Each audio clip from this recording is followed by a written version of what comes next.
Yeah, so this is him right here. This is the Mhm. guy. So yeah, it's a blinky missing. Or this is also him in animated form as well. There, right there.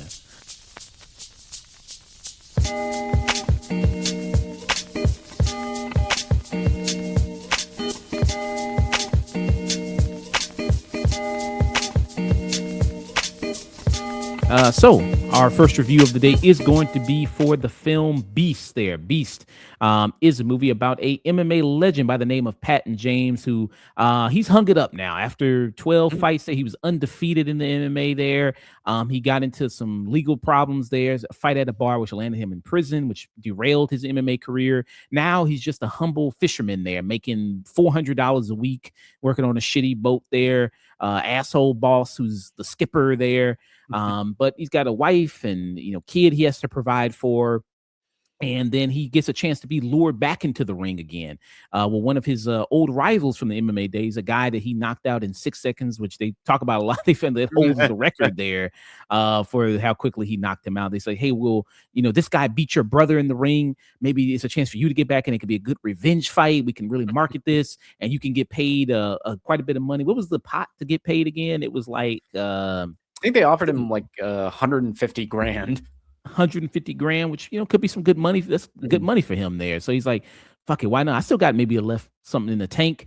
Mm. And this movie automatically will, when you watch it, and maybe if you even see the trailer of it, it's definitely reminiscent of other sports movies. There was that MMA kind of sports movie with Tom Hardy and with Joel Edgerton, Warrior. There was that film there. There's a little bit of Rocky in here. You can maybe get a little of that sense of it as well, of that kind of element. And then this movie keeps like stacking the deck as far as why you should root for Patton James. It's like, okay, not only is he in financial trouble with, he's got a wife and his kid needs to see a specialist. Like, oh no, not a specialist. Like the kid Not, needs to see a not, specialist not, there. not an ambiguous illness. Yeah, like it's like, oh, she needs to see the specialist. Like, oh no, and then okay, it stacks the deck on top of that. Then plus when his brother lost that fight against the guy, then his brother suffered a lot of injuries, so he's got a lot of hospital bills, and he's racked up all this debt trying to be, live this life of this MMA fighter. So he's got to also look after him. Then there's something else that happens with the brother that he's got to go like, oh, now it's extra stuff happens that he's got to It's really like fight him now. it I'm gonna give credit where it's due because this is co-written by Russell Crowe and David Frigero, who wrote the film Land of Bad with Russell Crowe as well. But any one of these could be a solid motivator for this guy getting back in the ring. But the movie, I feel like it stacks the deck so high against him, it becomes silly in a way. Yeah, it just keeps ratcheting up of like, bro, I get it. He's the protagonist. I get it. I'm supposed to root for him, I bro. get it. I get it. I know I'm supposed to root for you, dude. Yeah, like it just more and more, just like it keeps going. Like even like you said, even the financial motivation, his kid having to. I don't even think they say why. Did they say? I forget. Maybe they said that why does she has to see a specialist? I don't even remember why. But yeah, it's like, bro, okay, even one of these things you can pick out and kind of go with, But no, they just stack the deck more and more. And it's you see the training montage, you see that, you see the obviously inciting incident of like which gives him like, okay, this is really kicks him in the high gear of like, I got to do this. You got the old grizzled coach there of Russell Crowe who's walking around with like two canes he's got there, so he can barely. Russell Crowe's walking around with crutches.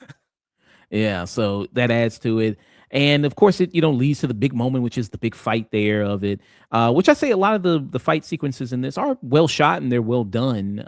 There, and the director of this is Tyler Atkins, who when I click on his name, it just goes. I guess he was a winner or one of the contestants on Amazing Race. There, he was one of the winners there. It seems like of Oh, Amazing damn. Race. So he was that there. I don't know if he personally has maybe a career in MMA or anything like that.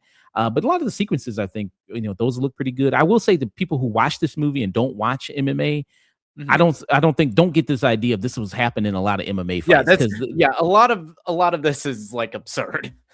a lot of it is boom boom boom boom quick counters and blocking the punches and going from one position to the next position and all this. It's like it's a lot of taking a dude to the ground and them wrestling on the ground for like a good 5 minutes and then there's a next round and then they Well, kind of. that depends on which fights you're watching, but yeah, you're not wrong. Yeah, so that's a lot. But I mean, you're a big MMA guy. You're into the sport. What were your thoughts on Beast? I'm Let's see. I'm just kind of okay on this movie. I think because I I enjoy a lot of the direct to video action slop that comes across my For You page, and I feel like this is a little bit better written than a lot of those. Even with as much fun as I'm poking at kind of the absurdity, the the just constant stacking the deck against the lead character, Patton, who's played by Daniel Macphearson. I still felt that Macphearson was pulling something out of it with the character. He's a very easy guy to root for, especially with seeing him just be a dad and be a husband to his wife and his kid, and his bond that we get to see later with Russell Crowe. I felt like that's one of the better scenes in the movie. Even the final fight scene, I feel like it's one of the better just MMA sequences that we've seen in like a major film, because a lot of them, they like either go too absurd or too flashy, or they just go way too much into the minutia of the ground, which not a lot of people know. But we're a little bit more educated now because mixed martial arts is so prolific as a sport nowadays, that I was entertained by this. Yeah. I think it handled the fight sequences Mhm. better than Smash Machine, I thought. Mhm. I thought those looked a lot. This Well, looks that a lot better than. Well, that one was kind of beholden to what the sport looked like in the early 2000s. That's true. And then also the guy that it's kind of based, he's more like ground and pound, Mhm. that kind of guy. What was his name again? Mark Kerr, he Right. was like a straight up wrestler. And Yeah. as much fun as I was making of Dwayne Johnson because of all the sequences of him hitting pads and like doing the kickboxing work, I would make more fun of it, but that's actually how Mark Kerr was as a striker. Mm, okay. Yeah. Um, And this movie, I mean, like you said, kind of that's why I think it should be when you see like you talk about a lot of those action movies you see on TikTok and a lot of stuff like that. Like this is more, I think, suitable for streaming. This is more Mhm. like Netflix or Prime or something like that. I think you would rather watch it there than maybe go to the big screen of this. I think it has fun with the tropes that it's kind of doing there. And like I said, the action sequences are fun there. It doesn't really do anything really greatly inventive with the tropes or try to spin them in any new way. It just kind of plays them how it is there, and you know how it's going to go, and it is very predictable. But I still think it is kind of fun to see it kind of get there. I just wouldn't recommend like, oh man, you got to go see this on the big screen there for that. Oh, hell Um, no. no, so that's why I would go for more of like a stream it for it than anything. What about for you? That's kind of where I'm at with this too. I feel like this is, for what it is. It's basically just a direct to video MMA movie with a slightly better budget and like better caliber actors.